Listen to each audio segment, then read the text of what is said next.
Nah, hujah kedua yang mudah lagi menurut Quran itu begini. Sekarang misalnya ya, yuridu wa bikumul yusra, Allah itu menghendaki mudah. Itu kalau kita maknani, itu gampang. Misalnya begini, ya ini yang ada yang nyata dalam sejarah. Ada berhala terpahat dari batu, namanya Lata, Uzza, Manat, Lata, Uzza, Manat. Terus ada yang beberapa yang namanya nggak disebut Quran, kata Hubal, kata apa?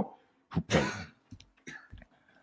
Oleh orang-orang kafir jahiliyah, Lata itu disembah, dikatakan Tuhan. Uzza juga dikatakan apa? Tuhan. Itu kata Allah.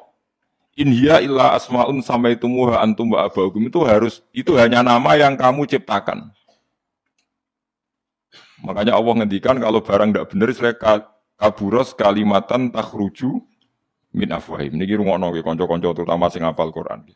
Misalnya aku darani Mustafa iku ganteng, Mustafa iku sugih. Itu namanya kalimat yang keluar dari mulut saya, tapi hakikatnya kan tidak ada. Nyatane orang ganteng, nyatane ora sugih. Tapi ini menjadi kalimat karena kadung keluar dari mulut. Kula baleni, tapi ini menjadi kalimat karena kadung keluar dari apa? Mulut. Misalnya saya bilang, wah Ruhin rambutnya lurus, alim, ganteng, pinter. Ini hanya keluarnya kalimat yang keluar dari mulut, tapi kan nggak ada kenyataannya. Nah, ketika orang kafir bilang berhala itu Tuhan, itu kalimat yang keluar dari mulut. Nah, kalau hakikatnya ya batu, bukan Tuhan. Hakikatnya itu batu. Berarti namanya pangeran Lata Uzza itu batu apa pangeran? Batu. Nah, makanya kalau Allah mengkritik orang kafir, misalnya Allah dikatakan punya anak, Yesus itu Tuhan.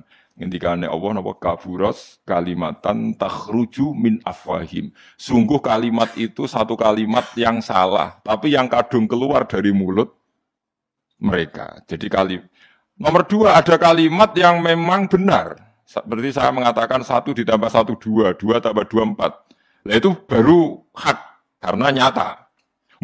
Dikatakan apa enggak dikatakan ya tetap 2 ditambah 2 4. Sama dengan la ilaha illallah. Jadi la ilaha illallah itu sudah wujud sebelum dunia ngakui la ilaha illallah itu sudah ada apa belum? Kalau bedai. Sebelum ada orang Islam di seluruh dunia, Allah satu itu sudah wujud belum? Sudah. Kenyataan ini sudah ada belum? Sudah. Lah berhubung sudah kadung ada, kita hanya menyaksikan asyhadu, saya bersaksi, a'lamu, saya tahu. Karena sudah ada, makanya disebut fa'lam annahu la ilaha illallah. Wong sudah ada, kita tinggal tahu, tinggal bersaksi. Nah, kalau yang tidak ada itu mbok dikatakan pun tetap tidak ada, itu hanya jadi kalimat yang keluar dari mulut, barangnya tidak ada. Itu disebut apa? Kaburas kalimatan takhruju min afwahim. Iyaquluna illa kadziba. Jadi kalimatnya itu ada, tapi fakta yang ditunjuk kalimat itu tidak ada. Faham ya lah. Mulanya ciri utama agama itu kul ja'al haqqu wa zahaqal batil. Barang hak itu pasti ada, yaitu Allah. Barang batil ya pasti tidak ada. Pangeran telu itu tidak ada. Watu jadi pangeran itu ora ono. Santet ngasari dadekno aku mati ku ora ono. Mulane kula nek santet wong ora tau ndonga tolak santet. Wong cara kula santet itu mboten enten. Nah, percaya jajal untuk si mati ra kowe, paham gitu. Jadi gitu. Memang enggak ada. Lho soal misalnya, tapi wonten Gus yang mati ono dome ning wetenge ngene. Ya sing ono dom. Iku jenenge ora santet itu biasa wedok. Lah nek mati kena santet itu biasa kepelit stroke ya mati. Kena virus. Cara kula dipanteni santet itu malah lambat, kadang 3 dina lagi mati. Jas pleng truk. Jas pleng pesawat. Jadi ini yang paling angel nih bab tauhid. Sebenarnya tauhid itu gampang, buatan jelimet. Makanya Allah melatih kita yuridu wa bikumul yusra. Andekan manusia seluruh dunia dipoling untuk melihat Lata dan Uzza. Itu apa? Enggak usah ada orang Islam, enggak ada orang kafir. Enggak usah intervensi. Pasti mereka jawab itu batu. Andekan Isa Yesus itu dipampang di dunia. Orang polling, orang Islam kafir, enggak ada intervensi. Pasti akan bilang itu manusia. Paham ya? Tapi lewat rekayasa dicitrakan itu Tuhan. Lata Uzza dicitrakan itu Tuhan. Nah, itu disebut wa makaru wa makarawa. Jadi dimakru. Dia didesain sedemikian rupa. Misalnya di Yunani itu orang kalau bilang Tuhan itu akal, makanya bilang logos. Log itu logos. Tuhan itu arot. Ini rungokno sampai salah, nah salah kafir teman. Tuhan itu arot, Tuhan itu sifat. Jadi Tuhan itu tidak ada zatnya. Kemudian logos ini nempel di Yesus, kata orang Kristen. Sehingga logos.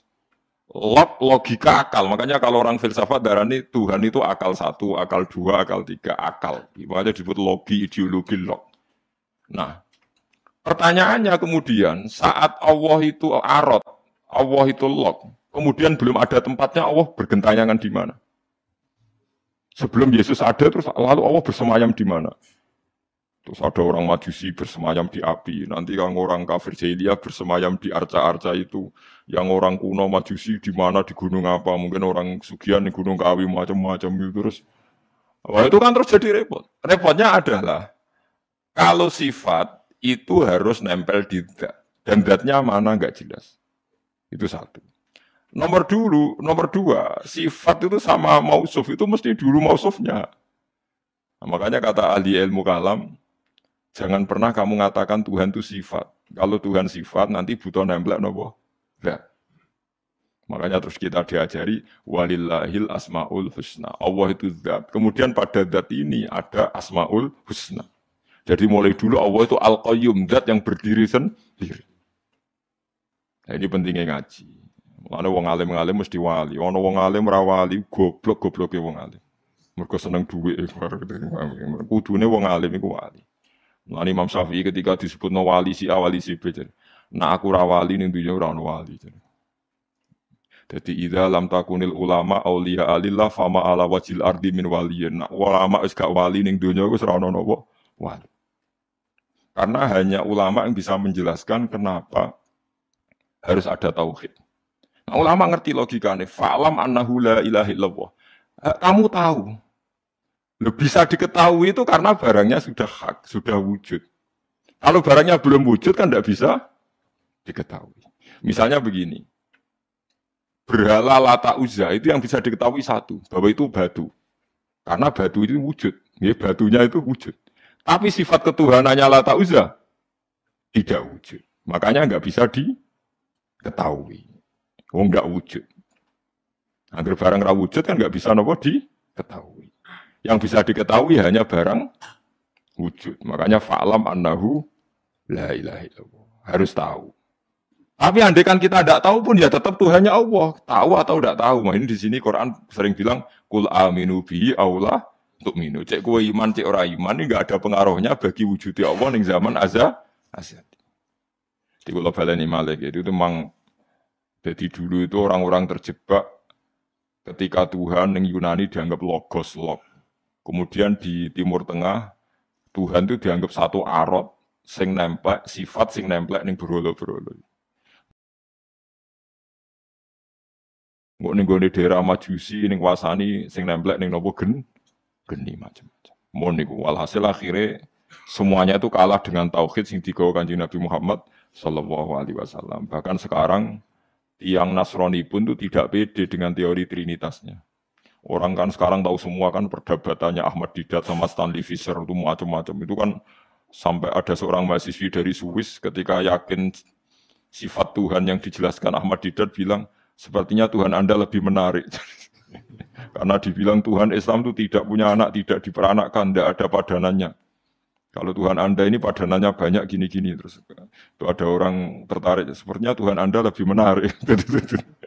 Karena sifatnya lebih apa? Ya lebih menarik. Terus tadi maknanya walat itu kalau menurut ilmu kalam itu dua. Walat itu anak fisik, anak gen. Atau walat maknanya tawalud, konsekuensi dari satu hal. Tapi tidak karena diciptakan. Itu tadi misalnya HP dan pulpen ini benturan itu menimbulkan suara. Suara ini diciptakan HP, apa suara itu tidak ada yang menciptakan? Yuna ilmu kalam dibahas. Nah, kamu bilang diciptakan HP, HP-nya sendiri tidak merasa menciptakan. Batu sama batu benturan, terus ada suara. Kamu bilang diciptakan siapa? Diciptakan batu. Batunya takoi, kamu yang menciptakan suara itu. Enggak, saya tidak punya akal loh. Nah, lalu yang menciptakan suara itu siapa? Suara itu udah ada. Yang ada itu kamu dengar suara. Soalnya kupingem darani ngono iku suara. Tapi nak cara akal darani sing ngono apa ya watu. Watune apa benturan. Iki cara ilmu kalam. Lah suarane biar krupingku krungu swara. Ya sudah begitu aja dah. Jangan sampai kamu menganggap kejadian alam ini kebetulan. Itu kue yang melukai tauhid. Semua alam raya ini diciptakan secara sengaja dengan irodah oleh Allah Subhanahu wa Ta'ala. Jadi lam yatawallat min wujudihi syai'un. Jangan sampai kamu berkeyakinan setelah Allah wujud otomatis makhluknya wujud. Berarti wujudnya makhluk tanpa kehendak Allah. Itu keliru. Itu ya termasuk tawalud. Kalau kamu meyakini begitu berarti terjadi keyakinan apa? Tawalud. Setelah ada Allah otomatis makhluknya ada. Itu ya dosa besar. Kafir. Karena cuma dosa besar tapi apa? Kafir.